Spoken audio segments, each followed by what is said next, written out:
Having your bike nicked is probably one of the things that can happen to you as a mountain biker. We're going to walk through the ways to protect your steed in an urban environment.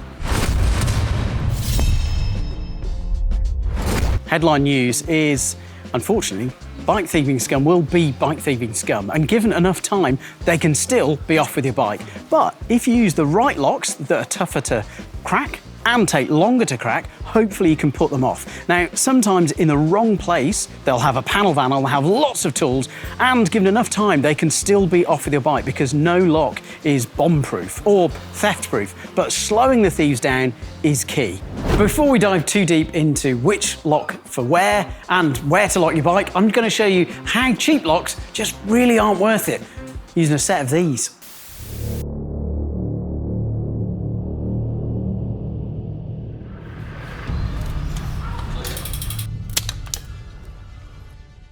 Wow, that didn't stand up to much at all. Bit disappointing. The bolt cutters just chopped straight through it. We actually had another go with these wire cutters and they also just chopped through. So what is it you need in a lock? We're going to talk through what locks you can trust, what different lock styles there are, and the different techniques to lock your bike. Ensuring that your locks are decent is a very good start to making your bike secure. How do you know what's a decent lock? Well, many countries have got different rating standards. Here in the UK, we've got the Sold Secure standard. It was set up by 2 police forces and the Locksmith Association. They've got a dedicated test lab where they, well, try and destroy locks. What it does is gives you a ranking for 6 different types of locks: bronze, silver, gold and diamond in Cycle Secure. And more recently, the Sold Secure standard has come out with a new higher rating, a Sold Secure Powered, which is effectively for e-bikes, Sold Secure Gold and Diamond rating. Now, these locks have been proven to last about 5 minutes under attack with angle grinders and things like this. Now, to be very clear, this standard, whilst used by the insurance industry, so it's a good rating of lock, doesn't mean that any lock is impervious to attacks. Sometimes locks will still get broken, so you have to be really careful and really smart. Across Europe, there's various different standards from Denmark to Sweden. One of the most notable ones is from the Netherlands, which is the ART standard. It runs from 1 as the lowest protection to 5, the highest protection. Now, for most insurance companies, do check your policy. They'll need a rated lock to make sure that the lock was up to standard.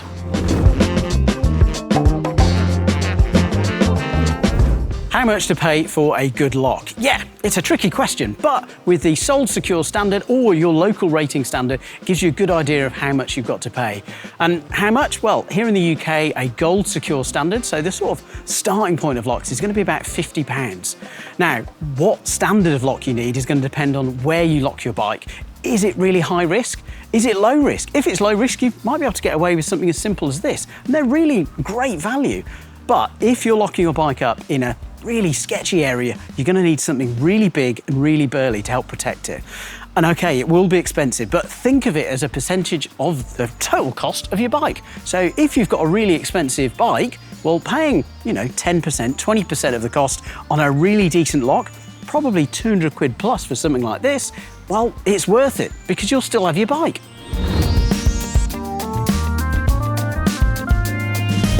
There's a huge range of different locks for different applications, and there's pros and cons to all the different styles, and we're going to run through them now. And we're going to start with cafe locks. As the name suggests, these are for quick stops where if you're not next to your bike, you can see your bike and you're not going to leave it for a long time. So you're not allowing thieves to have lots of time to work on the locks.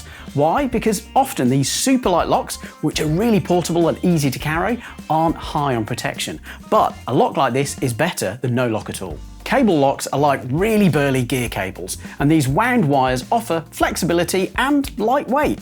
Now, they're really good because you can manipulate them around frame and immovable objects to lock your bikes in quite unusual places, but all that flexibility comes at a cost, and they don't offer the protection that bigger, burlier locks can offer. However, when they're combined with other locks, they can offer a good level of protection. Folding locks and their use of clever pivots and folding plates mean that they can pack away quite a lot of protection in a small space. And thanks to these interlocking chain-style plates, it means they can wrap around quite large objects, say like an e-bike down tube. New technologies in manufacturing have really improved the pivots, but they are lighter on protection than you might imagine. But again, used in combination with some other locks, they can offer a great level of protection. For the burliest of tasks, heavy-duty chains with heavy-duty padlocks are tough to beat. And that's because the chains are really tough and the padlocks are very, very strong. Now, unfortunately, with all that protection comes a lot of heavy weight. Inspired by burly cycle couriers across the globe, a couple of different brands have come out with wearable locks. Often they're in a chain and padlock format. It means you can sling them around your waist. They're often really heavy, so for shorter urban adventures they're great, but if you're going to go for huge epics, maybe there's other options out there. D or U locks. The name is a bit confusing and it refers to whether it looks like a D shape when it's closed or like a U shape when it's open. Essentially, they're the same lock. We're going to refer to them as D locks. And they're made up of a locking section at one end where you've got the lock mechanics and then a looped metal part which locks in. D-locks come in a range of sizes and protection levels, with basic ones offering a modicum of protection, where big, burlier ones are much better in high-risk locations if you're leaving your bike for a long time. You can now get anti-angle grinder ones. This was always the downfall of a D-lock, is these fast, rapid, battery-operated angle grinders which cut through steel quickly, whereas the anti-angle grinder ones are packed with lots of material magic that stop these angle grinders from working, draining batteries and cutting discs really quickly. Okay, they're not impervious and eventually people can cut through, but it buys you lots of time and hopefully means you keep your bike. We've got Cycle Messengers to thank for the smaller, portable range of D-locks that are available, and many brands say that they're portable or even wearable, but they are still quite heavy, and due to their small shape, unless you're riding like a courier would, a steel fixie, they don't offer as much flexibility to actually fit around your frame tubes and an immovable object as you might need.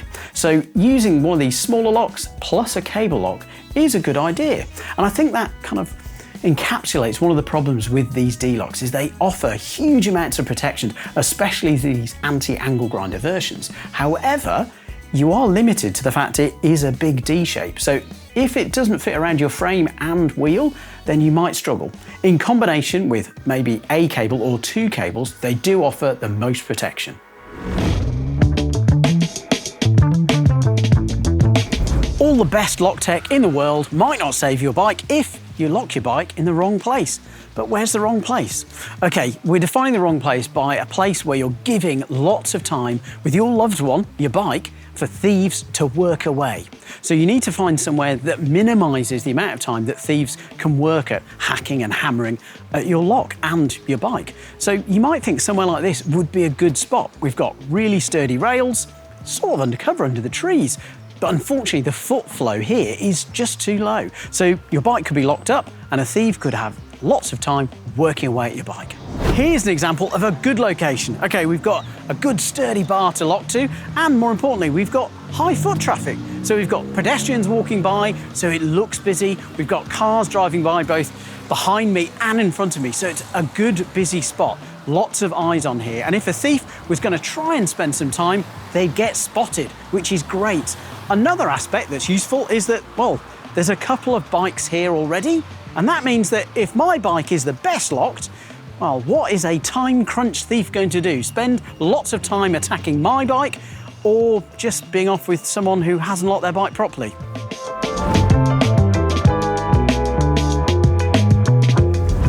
Okay, you've found your perfect location, you've got your burly lock, and how to lock it. We chatted to a number of security experts, specifically on bike security, and the key theme from lots of those chats was about layering. What do we mean, laying lots of levels? Well, literally laying lots of different locks. So if you're just using a D-lock, one way to layer and boost your protection is using a cable lock. You can use that to loop through wheels and the frame and the post that you're locking to. If you're already using that, potentially using another style of lock as well, so another D-lock or perhaps a folding lock. It's all about adding the layers of protection, which means it should slow down those bike thieves. And that's the key take-home message from all those bike experts is more protection means more layers, and hopefully your bike is still there. Some of these tips might seem quite obvious, but others, well, even surprised me when chatting to the security experts. First one is don't lock your bike with your lock dangling on the ground. It means that the thieves have got a work surface, a really strong work surface, to work against. So don't let the lock lie on the floor because they could smash it. Another tip is to not leave the body of the lock or the main lock against a top of a rail. This gives a platform for people to push against and lean against, especially when using cutting tools. When using D or U locks, try and minimize the space in here. You don't want jacks or any tools or leverage to get in that space.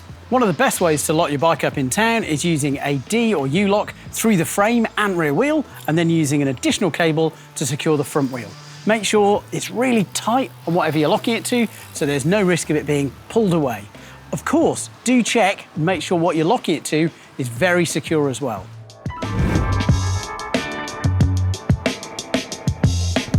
How you use your lock to secure your bike and what you secure the lock to are really key in making sure your bike stays secure. So, first thing is choosing somewhere to lock it to, and the classic bike rack or Sheffield stand is great. It's steel, it's concreted in, it's not going anywhere.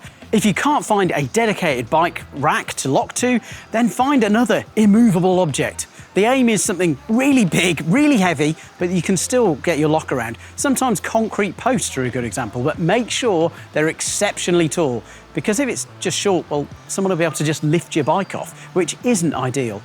You can look for metal railings, make sure it's legal to lock there, and make sure that they're really secure, because thieves will often use the leverage of these posts or what you're locking to damage the locks. So make sure that you're locking to something burly and sturdy.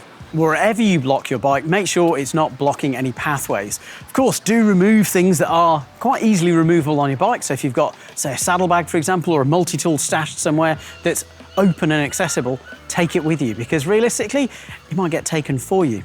While some of the bigger D and U locks are heavy, and it's quite tempting to leave them locked up, don't. Thieves can tamper with them either by cutting them or damaging them, the lock itself. And that means that you'd be either lockless or you'd think you'd locked your bike securely and it will go. So just take your lock with you. As burly and tough as some of these locks are, and it's tempting to think that they'll outdo anything, the longer you leave your bike locked up out in public, the more risk there is of your bike going missing. So try and minimize the time that your bike is locked up.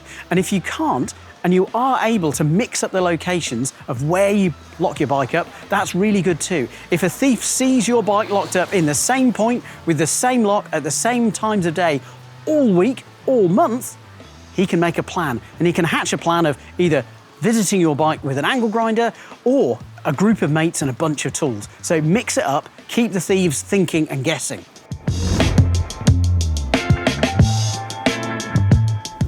Back in my day, we just had locks and bike register schemes where, you'd have a sticker or some paint to register ownership of your bike. But now we've got some actual active trackers. We've got things like AirTag, and we've got some active smart trackers too.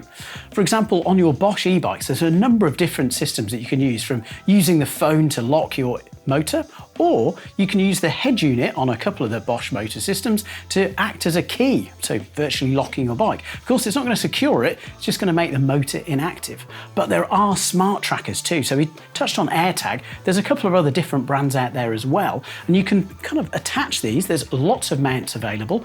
You can mount them on a bike and make sure that you can track your bike everywhere. Obviously, you've got to try and hide them because, well, thieves could take them off, but there are active secure tracking systems too, a bit like Bike Finder. It's a secure tracking chip that screws into your handlebar. It's really secure, it's very stealthy, and it means you can track your bike wherever it goes. Just a word of caution though, if someone's stolen your bike and you've tracked them down to a location, they might not be the friendliest of folk. So maybe inform the police about what's happening and go with them rather than just sort of door knocking and asking for your bike nicely, because it might not end that well.